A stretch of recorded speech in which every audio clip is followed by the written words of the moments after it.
pinakabalang daanan ng barko sa sentro ng Kabisayaan, matatagpuan ang strukturang talaga namang kamamanghaan at inaabangan ng marami nating kababayan.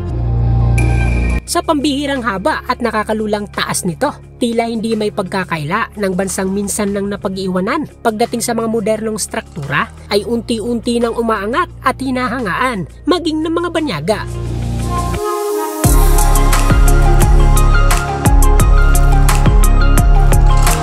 At sa araw na ito, sa kauna-unahang pagkakataon ay nabisita at nakita po natin ng malapitan ang mga pinakaimportanteng bahagi sa ginagawang dambuhalang struktura.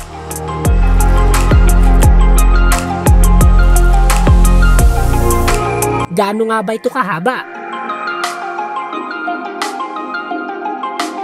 Ilang bilyong piso ang nagastos dito? At kailan nga ba natin mararanasan ang dumaan sa strukturang nabansagan na bilang the longest bridge in the Philippines?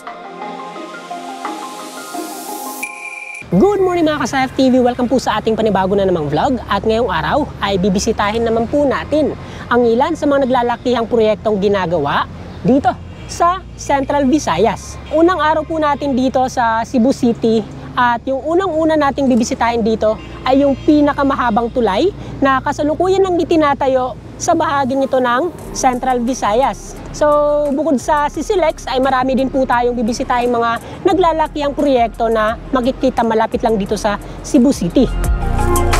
Ito po si Ryan Kisae, isa din sa mga local vloggers na nakabase dito sa Cebu. Isa din po siya sa mga vloggers na nakatutok sa mga ginagawang projects dito sa Central Visayas. Yeah, pwede ba picture? Ha? Idol ka sa akong uncle eh. Thank you. Yan, thank you. Thank you, sir. Thank you. At syempre, dahil nga sa minsan lang tayo makapasyal sa bahaging ito ng Cebu, kaya ikutin na rin natin at tingnan ang mga atraksyong makikita malapit sa Cross ni Magellan. So nandito po pala sa ating kanan, etong dinarayong Magellan's Cross.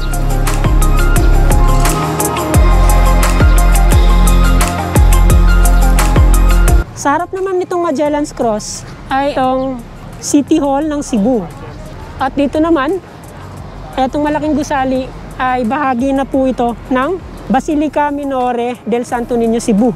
So sa likod po nito, yung entrance papasok dito sa simbahan.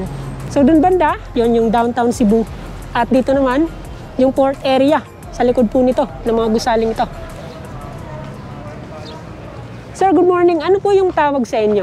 Candle vendors. Maliban sa pagtitinda ng kandila, ano pa yung ibang ginagawa nyo? Alay kami na Kayo na yung magdadasal para sa mga bisita. Yung mga ganito, magkano po yung kandila? 10 po. Sana 5. Para sa Sagrada Family. Thank you. Anong pangalan mo, sir? Goryo. Thank you po, sir. Bukod dito sa mga candle vendors, meron din po ditong traditional na photographer. Hello, sir. Anong pangalan mo, sir? Matias. Ilang taon na po kayo nagpipicture dito? Na 40 na. 40 years. Sa panahon ngayon, digital na tayo. Halos lahat ng tao may cellphone na. Ano po yung naging epekto ng mga bagong gadgets sa trabaho nyo? Lahi na sa unang panahon. Sa isang araw, nakakailang customer kayo dati? 20. Ngayon? Noon, sa 5. 100 niyo, 2. Mga ilang minuto nila makukuha yan? 10 minutes. 10 minutes. Medyo madali na. Kung yung mga nagpupunta dito na walang dalang cellphone, walang dalang camera, si sir po yung nilalapitan. Thank you, sir. Thank you. Matapos naming mag-ikot-ikot sa bahaging ito ng lungsod, ay agad naman naming tinungo ang isa sa mga kilalang tindahan ng lechon sa Guadalupe, Cebu City.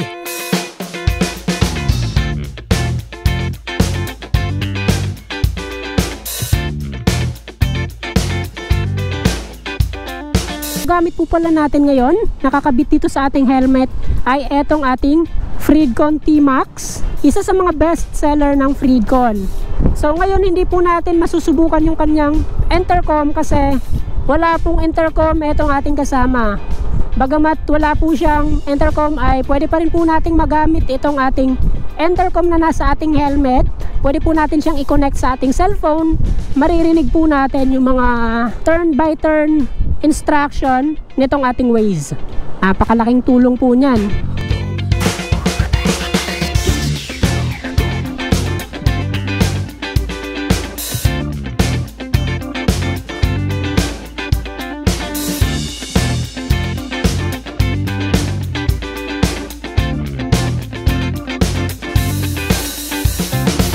Matapos lamang ang ilang minutong travel mula doon sa harap ng Santo Niño Church ay narating na rin po natin etong CNT Lechon ng Guadalupe. So nandito po yung mga motovloggers na nagmula pa ng Manila. Para sa mga hindi nakakakilala, ito po si Boy First Time na nag-travel sa iba't ibang lugar dito sa Pilipinas. Yan, tulad natin. Pero mas ano to sila, malupit. Kasi talagang binabakbak nila yung mga kalsada sa iba't ibang bahagi ng Luzon, Visayas, Mindanao. So sa ngayon, nandito kayo sa Cebu.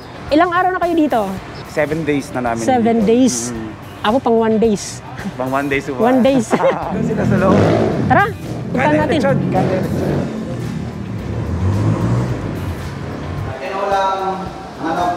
Yun. Ito yung Hampas Loopers. Ito si JM Travel Motovlog. Lasidi MotoGP. MotoGP. Yan. Wow, sarap naman. Opo bro. Wrong timing kasi kakakain ko lang. Busog na ako. Dito kasi sa Cebu, parang part na ng pupuntahan dito is yung pagkain. Kahit saan ka pumunta sa Cebu, meron silang ino-offer na kakaibang pagkain. Pero kung hindi ka pa busog eh. Kahit pa. Ano lang yung tawag dito, yung storage nandito sa tiyan ko, parang pang isang platito lang. So, magkaiba po yung destination namin ngayong araw. Kami papunta ng Sisilex, sila papunta ng TCH. Tapos diretso na sila mamaya ng Luzon. Ingat kayo sa biyahe. Thank you bro. Thank you, thank you. Ingat. Thank you bro. Thank you sa pagdalaw dito sa amin. Kita-kits tayo sa susunod na travel. Okay. Okay, thank you.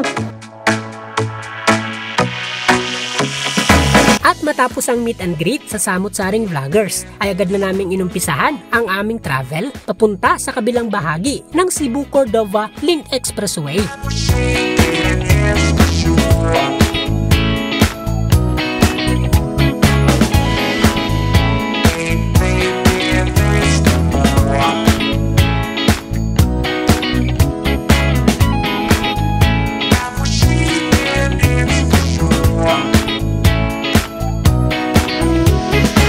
So matapos lamang ang halos 30 minutes na biyahe mula dun sa Guadalupe, Cebu City, ay narating na po natin etong barangay Pilipog ng Cordova, kung saan makikita etong entry at exit point ng Sisilex dito sa may Cordova side. Ayon dito sa mga napagtanungan natin, mula dito sa exit at entry point nitong Sisilex ay nasa mahigit 4 kilometers na lamang papunta dun sa toll plaza na nandito sa Cordova side. Yung mga subscriber po tayo dito. Subscribe at hit the notification bell.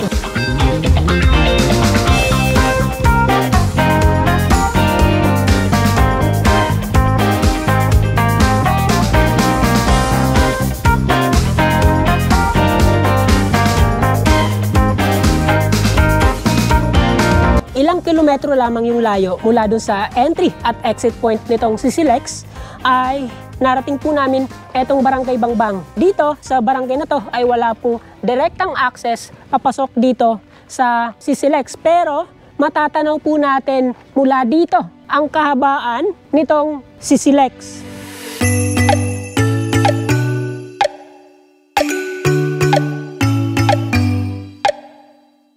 Mula dito ay kitang-kita po natin kung gaano kabilis at kalaki ang naging progreso sa ginagawang bahagi ng bagong expressway.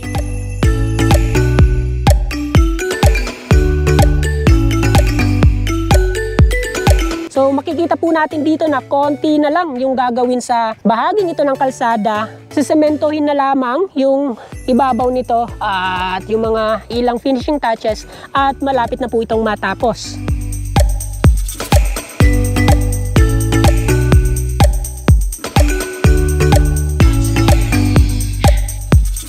Dahil nga sa nakita na po natin na itong bahaging ito ng Sisilex, kaya mula naman dito sa Barangay Bangbang ay magta-travel po tayo ulit ng ilang minuto patawid naman dun sa kabila nitong Cebu City, kung saan natin makikita yung isa pang entry at exit point nitong Sisilex. So tara, let's go!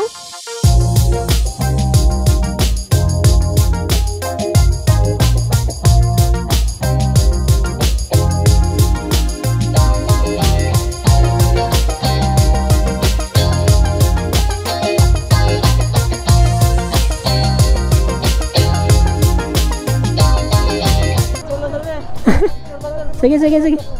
Kita lang vlogger mo, sir. Uy, pare! Ikaw na, pare! Ikaw na! TV ni! Idol! Saan auto mo, pare? Maya na pagbalik ko. Sige. Okay, thank you.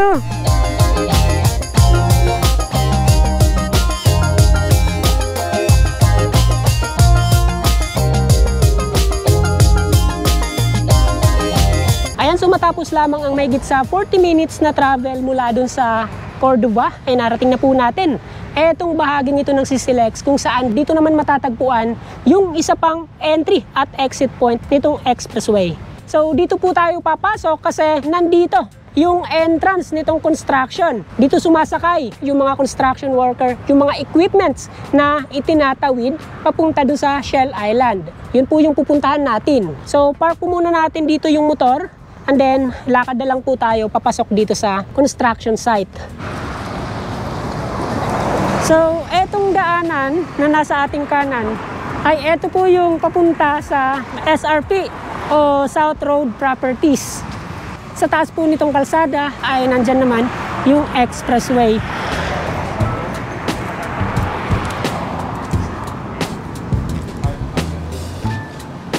Eto po pala si Sir Stewart. Hi. Ano po kayo dito sa CCLEX? Actually po, ako yung Environmental Safety and Health Specialist for CCLEX. Hi.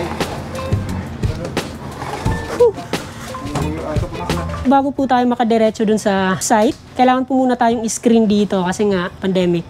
Meron mga protocols na sinusunod itong kanilang kumpanya. Kaya nandito po tayo sa clinic para mag-fill up ng form, magsuot ng PPEs kasi construction area yung papasukin natin, kaya kailangan ng kasuotan na aakma sa lugar.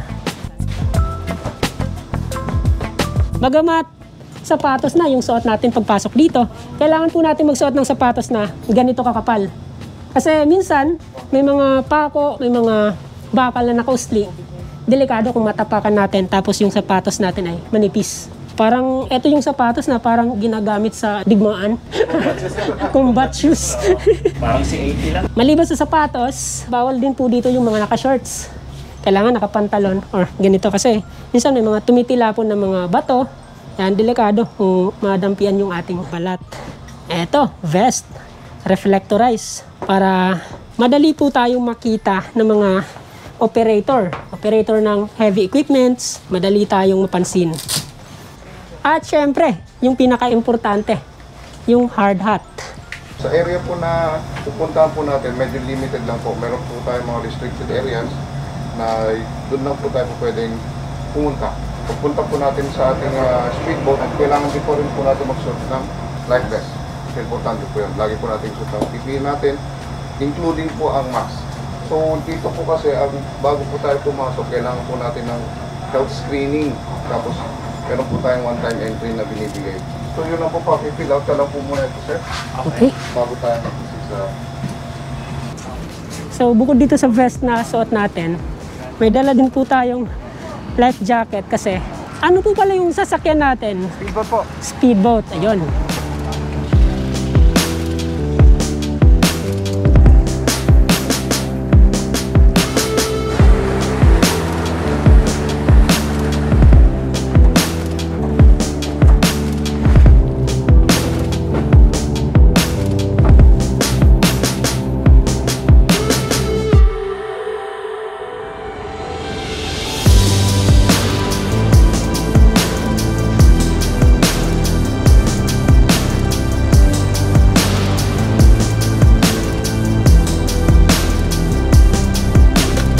So, nandito na po tayo sa area.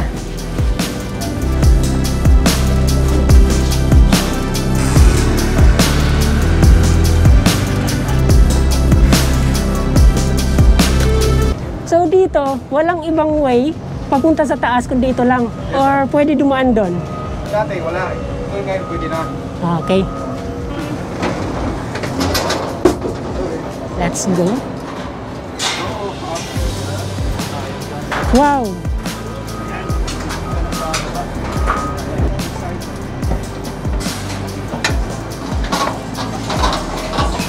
Wow!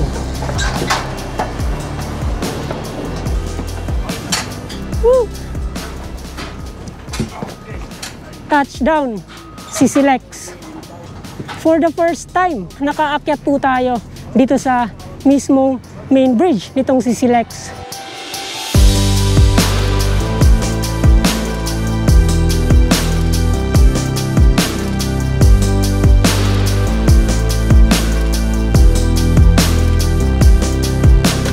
At sa kauna-unahang pagkakataon ay nakita din po natin ng aktual ang tinitingala, hinahangaan at inaabangang proyekto hindi lang ng mga taga-Visayas kundi pati rin ng mga kababayan nating nasa loob at labas ng Pilipinas.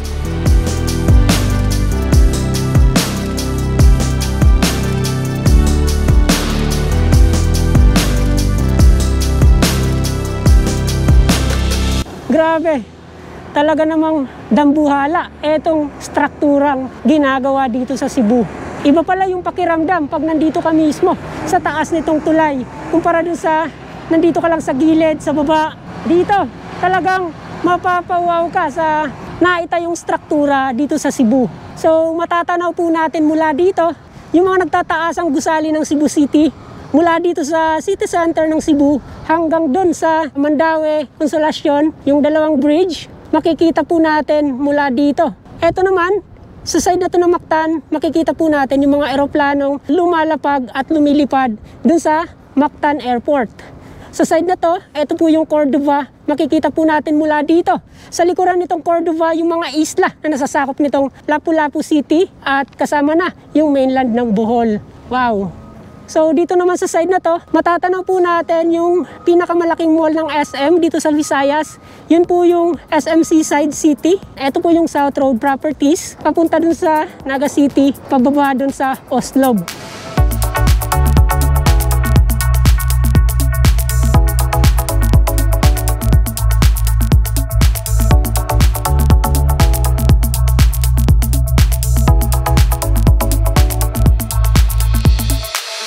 Habang abot sa halos 9 na kilometro, ang ginagawang tulay na ito sa Cebu ang nagsisilbing pinakamahabang tulay na matatagpuan dito sa Pilipinas.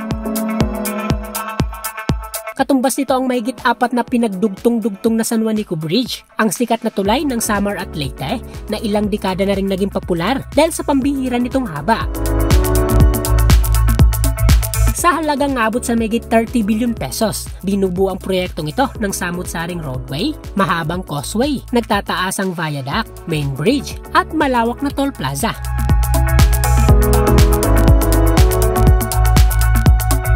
May lapad itong katumbas ang 4 na lanes na nakadisenyo para sa mga sasakyang may bilis na aabot sa 80 kilometers per hour.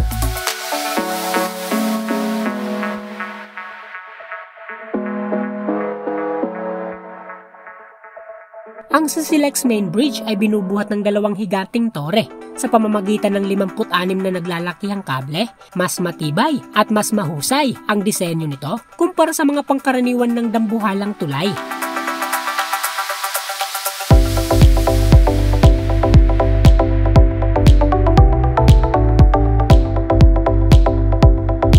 Sa taas na aabot sa mahigit 50 meters, kayang-kayang makadaan sa ilalim ang malalaking barko na karaniwan ng dumadaan sa bahaging ito ng Mactan Channel.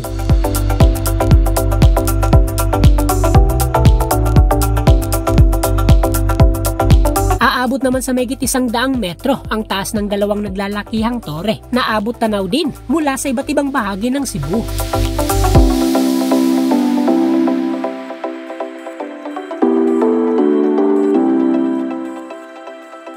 Sa pinakatuktok naman ng mga nasabing tore, maliban sa mga naglalakihang cross na mas nagpapaangat sa disenyo ng tulay, nakakabit din umano dito ang mga high-tech na aparatus na magbibigay hudyat sa mga paparating na sama ng panahon na makakatulong sa pag-aanalisa kung safe nga ba at kung anong uri ng sasakyan ang pwedeng makadaan dito. Sa main bridge ng CCLEX ay malaya na pong nakakadaan yung mga heavy equipments, yung mga concrete mixer. Di tulad dati na gumagamit po sila ng mga naglalakihang tubo para mabuhusan ng semento yung bahaging yon at dito. Pero ngayon, nanggagaling na dun yung mga semento, akyat baba dito sa main bridge.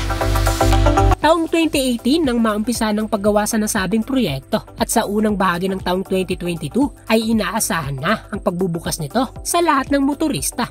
kasama po pala natin ngayon yung mga namamahala sa construction dito sa Sisilex. Ito po si Sir Michael, contracts engineer po. Ngayon po akong na-assign na mag-assist po sa inyo. Sakto kasi marami po tayong mga katanungan tungkol dito sa Sisilex. Una po dyan, ilang lanes po ba yung nandito sa Sisilex? May 2 lanes po per direction and that's 3.5 meters. Bali ito po ay sidewalk po siya, intended for pedestrian. Pwede din po siya for bike lane kasi ngayon sa Cebu City, isinusulong din nila yung mga bike lane provisions. So dito, pwede palang dumaan yung mga nagbibisikleta. Yes po. Doon po start sa Cebu South Coastal Road hanggang sa dulo po ng ating alignment. Ito pa lang yung expressway na nakita ko na mayroong bike lane. First in the Philippines. So yung mga dadaan dito na nakabisikleta, magbabayad din ng toll. That is something na Pag-usapan hindi naman pa. sure ako, pero I think hindi naman. Para sa mga excited ng makadaan sa kauna-unahang expressway sa Kabisayaan, maaari na po kayong magparehistro para sa installation ng RFID stickers sa mga sasakyang dadaan dito. Cashless transaction umano ang ipatutupad dito, kaya asahan na ang mas mabilis at maginhawang biyahe mula sa Cebu City papunta sa paraiso ng Cordova, Cebu.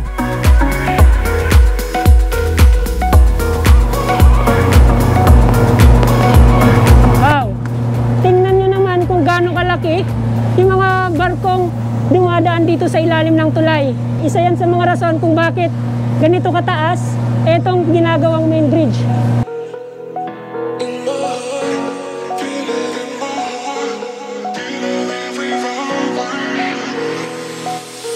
Ayan, so bago po tayo lumabas dito sa construction area ng Sisilex, nais ko po munang magpasalamat sa mga taong tumulong na maging posible yung pag-akyat natin dito sa main bridge. So maraming salamat po kay Ma'am Jasmine Sumauy ng Cebu Cordova Link Expressway Corporation. Maraming salamat po kay Sir Stewart Torres, kay Sir Michael.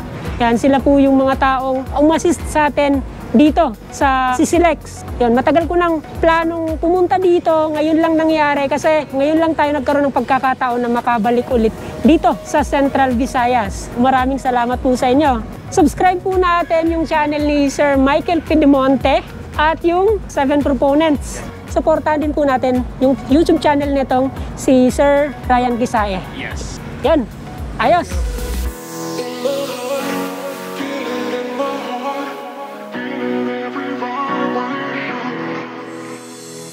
Yun, so sa wakas ay nakita na po natin ng malapitan etong ginagawang main bridge ng Sisilex. Nakita po natin dito at nalaman yung mga pinakahuling kaganapan tungkol dito sa ginagawang dambuhalang proyekto. Mula dun sa side na yun ng Cordova, sa Toll Plaza, sa Causeway, sa Viaduct, dito sa main bridge at dito sa kabila nitong Sisilex, nakita po natin yung pinakahuling status nito ilang buwan matapos natin itong huling mabisita. Ayon dun sa mga nakausap natin kanina, inaasahan na po yung pagbubukas nitong bagong expressway sa unang bahagi ng taong 2022. So sa ngayon, yan lang po muna at samahan niyo po ako sa susunod ko pang mga vlogs. Huwag niyong kalimutang i-like at i-share itong video na to at mag-subscribe na rin sa aking YouTube channel. Maraming salamat po.